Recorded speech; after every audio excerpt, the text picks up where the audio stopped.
आइए सुनते हैं मुंशी प्रेमचंद जी की कहानी, यह भी नशा वह भी नशा। होली के दिन राय साहब पंडित घसीटे लाल की बारादरी में भंग छन रही थी कि सहसा मालूम हुआ जिलाधीश मिस्टर बुल आ रहे हैं। बुल साहब बहुत ही मिलनसार आदमी थे और अभी हाल ही में विलायत से आए थे। भारतीय रीति नीति के जिज्ञासु थे, बहुधा मेले ठेलों में जाते थे, शायद इस विषय पर कोई बड़ी किताब लिख रहे थे। उनकी खबर पाते ही यहाँ खलबली मच गई। सब के सब नंग धड़ंग मुसरचंद बने भंग छान रहे थे। कौन जानता था कि इस वक्त साहब आएंगे। फुर्र से भागे, कोई ऊपर जा छिपा, कोई घर में भागा, पर बेचारे राय साहब जहाँ के तहाँ निश्चल बैठे रह गए। आधा घंटे में तो आप कांप कर उठते थे और घंटे भर में एक कदम रखते थे। इस भगदड़ में कैसे भागते। जब देखा कि अब प्राण बचने का कोई उपाय नहीं है तो ऐसा मुंह बना लिया मानो वह जानबूझकर इस स्वदेशी ठाठ से साहब का स्वागत करने को बैठे हैं। साहब ने बरामदे में आते ही कहा, हेलो राय साहब, आज तो आपका होली है। राय साहब ने हाथ बांध कर कहा, हाँ सरकार, होली है। बुल, खूब लाल रंग खेलता है। राय साहब, हाँ सरकार, आज के दिन की यही बहार है। साहब ने पिचकारी उठा ली। सामने मटकों में गुलाल रखा हुआ था। बुल ने पिचकारी भरकर पंडित जी के मुंह पर छोड़ दी तो पंडित जी नहीं उठे। धन्य भाग, कैसे यह सौभाग्य प्राप्त हो सकता है। वाह रे हाकिम, इसे प्रजा वात्सल्य कहते हैं। आह, इस वक्त सेठ जोखन राम होते तो दिखा देता कि यहाँ जिला में अफसर इतनी कृपा करते हैं। बताएं आकर कि उन पर किसी गोरे ने भी पिचकारी छोड़ी है। जिलाधीश का कहना ही क्या, यह पूर्व तपस्या का फल है और कुछ नहीं। कोई पहले एक सहस्त्रवर्ष तपस्या करे तब वह परम पद पा सकता है। हाथ जोड़कर बोले, धर्मावतार, आज जीवन सफल हो गया। जब सरकार ने होली खेली है तो मुझे भी हुक्म मिले कि अपने हृदय की अभिलाषा पूरी कर लूं।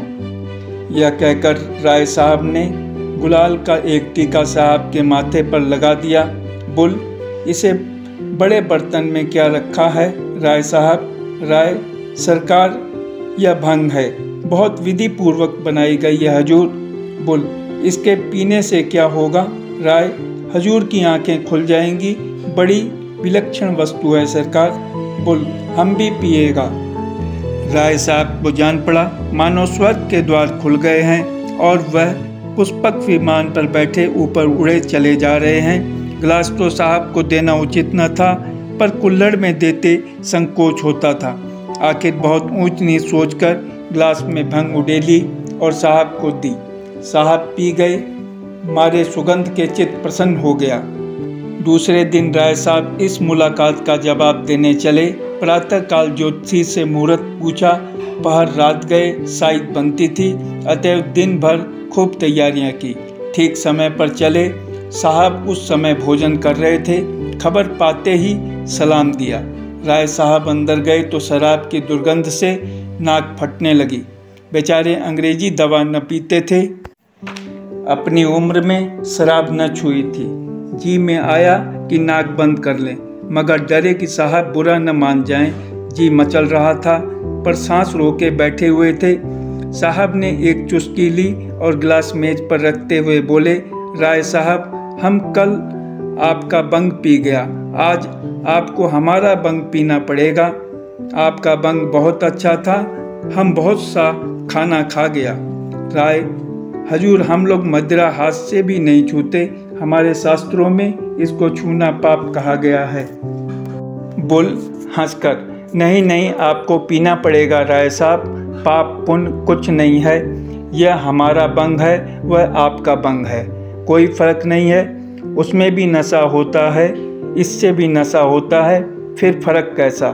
राय, नहीं धर्मावतार, मदिरा को हमारे यहाँ वर्जित किया गया है। बुल, ऐसा कभी होने नहीं सकता। शास्त्र मना करेगा तो इसको भी मना करेगा, उसको भी मना करेगा, अफीम को भी मना करेगा। आप इसको पिए, डरे नहीं, बहुत अच्छा है। यह कहते हुए साहब ने एक गिलास में शराब उड़ेलकर राय साहब के मुंह में लगा ही दी। राय साहब ने मुंह फेर लिया और आंखें बंद करके दोनों हाथों से साहब का हाथ हटाने लगे। साहब की समझ में यह रहस्य न आता था। वह यही समझ रहे थे कि यह डर के मारे नहीं पी रहे हैं। अपने मजबूत हाथों से राय साहब की गर्दन पकड़ी और गिलास मुंह की तरफ बढ़ाया। राय साहब को अब क्रोध आ गया। साहब खातिर से सब कुछ कर सकते थे पर धर्म नहीं छोड़ सकते थे। जरा कठोर स्वर में बोले, हजूर हम वैष्णव हैं, हम इसे छूना भी पाप समझते हैं। राय साहब इसके आगे और कुछ न कह सके। मारे आवेश के कंठावरोध हो गया। एक क्षण बाद जरा स्वर को संयत करके फिर बोले, हजूर भंग पवित्र वस्तु है। ऋषि मुनि साधु महात्मा देवी देवता सब इसका सेवन करते हैं। सरकार हमारे यहाँ इसकी बड़ी महिमा लिखी है। कौन ऐसा पंडित है जो बूटी न छानता हो, लेकिन मदिरा का तो सरकार हम नाम लेना भी पाप समझते हैं। बुल ने गिलास हटा लिया और कुर्सी पर बैठकर बोला, तुम पागल का माफिक बात करता है। धर्म का किताब बंग और शराब दोनों को बुरा कहता है, तुम उसको ठीक नहीं समझता। नशा को इसलिए सारा दुनिया बुरा कहता है कि इससे आदमी का अकल खपत हो जाता है। तो बंग पीने से पंडित और देवता लोग का अकल कैसे खपत नहीं होगा? यह हम नहीं समझ सकता। तुम्हारा पंडित लोग बंग पीकर राक्षस क्यों नहीं होता? हम समझता है कि तुम्हारा पंडित लोग बंग पीकर खपत हो गया है, तभी तो वह कहता है कि यह अछूत है। वह नापाक है, रोटी नहीं खाएगा, मिठाई खाएगा। हम छू लें तो तुम पानी नहीं पिएगा। यह सब खपत लोगों का बात। अच्छा सलाम। राय साहब की जान में जान आई। गिरते पड़ते बरामदे में आए, गाड़ी में बैठे और घर की राह ली। धन्यवाद।